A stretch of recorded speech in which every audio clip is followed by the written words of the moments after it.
Hello नमस्कार दोस्तों। उम्मीद करता हूँ आप सभी ठीक होंगे और आपकी तैयारी एक ज़बरदस्त तरीके से चल रही हो। प्यारे दोस्तों, रेलवे एनटीपीसी और 10+2 का फॉर्म सभी ने सबमिट कर दिया होगा और जिन बच्चों ने अभी तक सबमिट नहीं किया वो सबमिट कर सकते हैं, क्योंकि दोनों ही एग्ज़ाम की डेट एक्सटेंड हो चुकी है। सो प्यारे दोस्तों, जैसे कि आपका रेलवे एएलपी और टेक्नीशियन है, दोनों की डेट भी आ चुकी हैं, तो आप उन दोनों के एग्ज़ाम के लिए तैयार रहें, क्योंकि अक्टूबर और नवंबर दिसंबर में आपके एग्ज़ाम होंगे। आफ्टर दैट आपका एनटीपीसी और 10+2 होगा। 10+2 आपका जनवरी या फरवरी, नहीं तो अप्रैल या मई के अकॉर्डिंग आपका डेफिनेटली होने वाला है एनटीपीसी और 10+2। तो उसके लिए भी आप तैयार रहिए, क्योंकि आप एएलपी और इसकी टेक्नीशियन की तैयारी आप रखते हैं, तो साथ साथ में आपको उन चीज़ों का बेनिफिट नेक्स्ट एग्ज़ाम में मिलने वाला है।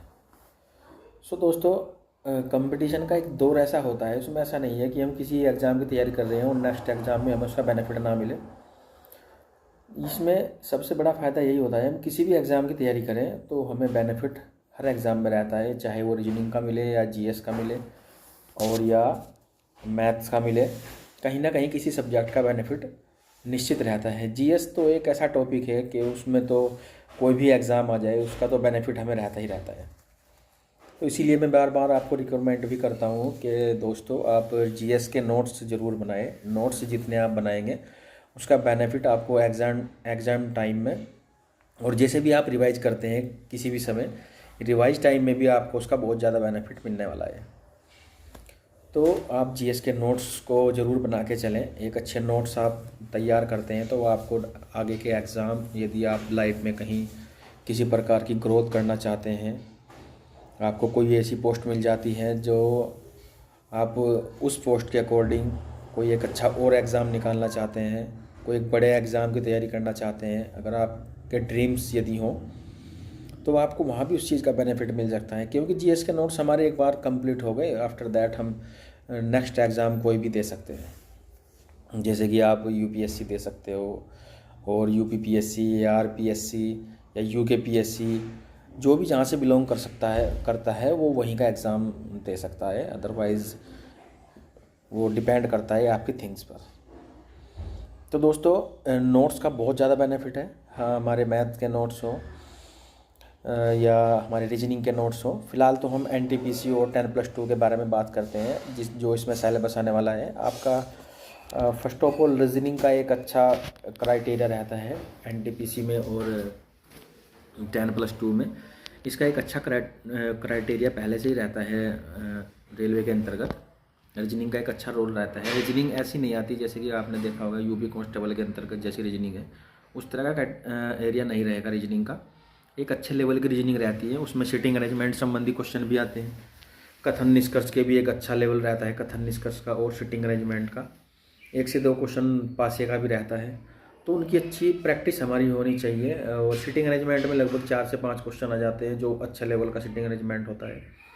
आपने यदि किसी ने बैंक का एग्ज़ाम दिया होगा तो उस तरह की रीजनिंग थोड़ी रहती है, जैसे कि सिटिंग अरेंजमेंट में बैंकिंग में बहुत पूछी जाती है। तो एक रीजनिंग का एक अच्छा लेवल तैयार करना है, क्योंकि ऐसा ना सोचना कि 100 क्वेश्चन आएंगे और 100 में से 30 से 35 रीजनिंग आपको बहुत अच्छे लेवल की मिल जाएगी, तो अच्छे लेवल की रीजनिंग नहीं मिलेगी दोस्तों। आप जीएस अच्छा कर सकते हैं, मैथ अच्छा कर सकते हैं, लेकिन रीजनिंग का एक अच्छा लेवल इसके अंतर्गत रहता है। रेलवे में एक रीजनिंग का अच्छा लेवल रहता है, तो रीजनिंग में प्रैक्टिस अधिक रखिए। आप रीजनिंग को अच्छा समय दीजिए, प्रैक्टिस कीजिए, उसके नोट्स बनाइए। कैलेंडर से 1 या 2 क्वेश्चन मिलेगा, पासे से 1 या 2 क्वेश्चन जरूर मिलेगा आपको। तो वो उन चीज़ों को हम अभी से ध्यान में रखते हैं, तो हमारे पास कई महीने अभी बचे हुए हैं रेलवे एनटीपीसी और 10+2 के, तो वो चीज़ें हमें उसमें बेनिफिट देंगी। जैसे कि आप जानते हैं, आपका ये जो टेक्नीशियन और एएलपी का एग्ज़ाम है वो आपका नवंबर दिसंबर में अभी तक कंफर्म है। नवंबर दिसंबर में आपका एग्ज़ाम हो जाएगा। जिन बच्चों के पास आईटीआई है वो उसका बेनिफिट लें। टेक्नीशियन में तो पोस्ट भी बढ़ गई थी, एक्सटेंड हुआ था फॉर्म भी, और बहुत जल्दी उसका एग्ज़ाम भी लग गया। तो देखिए, एग्ज़ाम हम सोचते रहते हैं कि एग्ज़ाम कब होगा, एक मेंटलिटी बनी रहती है हमारी। जैसे हम फॉर्म सबमिट करते हैं, यार एग्ज़ाम हो जाता, 1 महीना लेट हो गया तो एग्ज़ाम हो जाता, लेकिन इस तरह की मेंटलिटी हमको नहीं रखनी है। हम एग्ज़ाम पे ध्यान ना देते हुए अपनी तैयारी को समय दें, उस पर फोकस रखें, तभी हम एग्ज़ाम को क्रैक कर सकेंगे। आप जानते होंगे कि आप पिछले लास्ट टाइम में कितनी गलतियां कर चुके हैं। यदि बार बार उन्हीं गलतियों को रिपीट करेंगे तो आपको आगे चांस शायद ना मिले, क्योंकि रेलवे का आप डाटा उठाकर देख लीजिए, 3 से 4 साल आफ्टर 3 ईयर्स या 4 ईयर्स के बाद ही वैकेंसीज देखने को मिलती है, अदरवाइज़ नथिंग। सो दोस्तों, आप ये मौका मत गवाइए, अच्छी वैकेंसी है और उसके लिए आप अपने आप को कंसंट्रेशन के साथ में स्टडी कीजिए। So you will get 1 post के हकदार आप जरूर होंगे। आफ्टर दैट, जैसे कि आपका हाई कोर्ट का फॉर्म भी निकला हुआ है, हाई कोर्ट में भी अच्छी वैकेंसी है, 3000 प्लस समथिंग वैकेंसी है उसमें। ग्रुप सी और ग्रुप डी की वैकेंसी है। ग्रुप सी की वैकेंसी आपको रेलवे के समकक्ष भी उसमें बेनिफिट मिलेगा। जैसे कि ग्रुप सी में टाइपिंग हाई कोर्ट में भी है, और इसमें आपका अकाउंट 10 एक क्लर्क की जो वैकेंसी है 10+2 में, और कुछ एनटीपीसी में भी क्लर्क की जो पोस्ट है। यदि आपको ग्रेजुएशन लेवल की पोस्ट नहीं मिल पाती और कम नंबर हैं आपके, या किसी प्रकार से एक 12th लेवल की पोस्ट आपको मिलती है, तो वहाँ भी आपको टाइपिंग करनी होगी। तो टाइपिंग का दोनों पोस्टों में फ़ायदा होगा आपको, ग्रुप सी हाई कोर्ट में भी और 10+2 में भी, और एनटीपीसी में भी कहीं ना कहीं फ़ायदा मिल सकता है टाइपिंग का। तो ये चीज़ें आपकी सिमिलरली हो गई हैं इसमें, तो इन चीज़ों का हर जगह आपको फ़ायदा मिलेगा टाइपिंग का।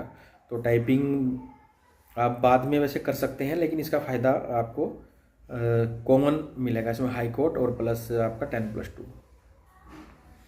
क्योंकि यदि आपके कुछ कम नंबर रहते हैं, आपको स्नातक लेवल की पोस्ट एनटीपीसी में नहीं मिलती, तो आप उसके लिए सिलेक्ट हो सकते हैं जिसमें टाइपिंग है, उसकी भी एक अच्छी पोस्ट है। हमें समय के अनुसार यदि कोई पोस्ट मिल जाती है तो हमें ये नहीं देखना कि एक अच्छा लेवल प्राप्त नहीं हम कर सके। तो जो भी समय के अनुसार हमें मिल रहा है, जो अच्छी पोस्ट है 10+2 की, वहाँ भी अगर हम सिलेक्ट होते हैं तो एक अच्छा लेवल हमको मिलता है। तो तैयारी को अपना समय दीजिए और नोट्स बनाइए, मैथ्स के, जीएस के तो नोट्स बहुत ज़रूरी हैं दोस्तों। मैं आपसे रिकमेंड करता हूँ कि आप नोट्स ज़रूर बनाएं, रीजनिंग हिंदी, रीजनिंग मैथ्स और जीएस। हिंदी का आपका जितने भी स्टेट के एग्ज़ाम होंगे उनमें हिंदी आएगी। जैसे कि आपका आरओ का एग्ज़ाम होगा, जूनियर असिस्टेंट का एग्ज़ाम होगा, और हाई कोर्ट के एग्ज़ाम में भी हिंदी मिलेगी आपको। हाई कोर्ट के एग्ज़ाम में भी हिंदी है, उसमें इंग्लिश का भी रोल है और जीएस भी है। तो हाई कोर्ट में इंग्लिश का एक अलग से थोड़ा पैटर्न अलग है, क्योंकि वो एनटीपीसी रेलवे में इंग्लिश का रोल कभी नहीं रहता। साइंस का रोल जीएस के अंतर्गत रहता है रेलवे में, साइंस और करंट। तो स्पेशली साइंस पे फोकस करना है हमें एनटीपीसी और 10+2 के लिए, तो तभी हमारा एग्ज़ाम क्रैक हो पाएगा। सो दोस्तों, आप एक जैसे कि फ़िलहाल फेस्टिवल का भी समय चल रहा है, तो उस चीज़ को भी ध्यान में रखते हुए अपनी तैयारी को समय दीजिएगा। ऐसा नहीं है कि इधर उधर आप यदि अपना समय ख़राब करते हैं तो वो उसका पूरा क्रेडिट आपकी तैयारी को जाएगा। तो आप अपनी तैयारी को बेकार मत कीजिएगा, समय इधर उधर वेस्ट मत कीजिएगा। आप अपनी तैयारी को समय देते रहिए, क्योंकि समय बार बार वापस नहीं मिलने वाला, वैकेंसियों का भी दौर बार बार नहीं आने वाला। तो जिसने अपना समय बेकार कर दिया वो फिर आपको पश्चाताप के सिवाय और कुछ भी नहीं रहेगा। आप सोचते रह जाएंगे कि शायद मैं ऐसा करता तो ऐसा हो जाता, ऐसा करता तो ऐसा हो जाता, और उसी के बारे में बताते रह जाएंगे। After that you preparing your study, जितना भी समय दे सकते हैं आप अपने आप को दीजिए, अपनी स्टडी को दीजिए। After that you don't your waste time. So दोस्तों, मैं आपसे यही कहना चाहता हूँ कि तैयारी को अपना एक अच्छा समय दीजिए, क्योंकि बिना तैयारी के आप एग्ज़ाम क्रैक नहीं कर सकते। उसमें आपका समय भी बेकार होगा, प्लस आपका पैसा भी बेकार होगा, और यदि आपके 2 से 3 साल इसमें बेकार हो जाते हैं तो आपको एक नुकसान बहुत ज़्यादा होगा इस चीज़ का। तो अपना समय वेस्ट मत कीजिए। और अपनी तैयारी में अच्छे से लगे रहिए। प्यारे दोस्तों, नेक्स्ट वीडियो में फिर मिलते हैं, तब तक के लिए थैंक यू। और वीडियो को अधिक से अधिक शेयर करिए और सब्सक्राइब कीजिए, ताकि हम आपको एक अच्छा कंटेंट प्रोवाइड कर सकें और आपको हर प्रकार की नॉलेज दे सकें। तब तक के लिए जुड़े रहिए इन्फॉर्मेशन बाय अनिल से, और थैंक यू वेरी मच।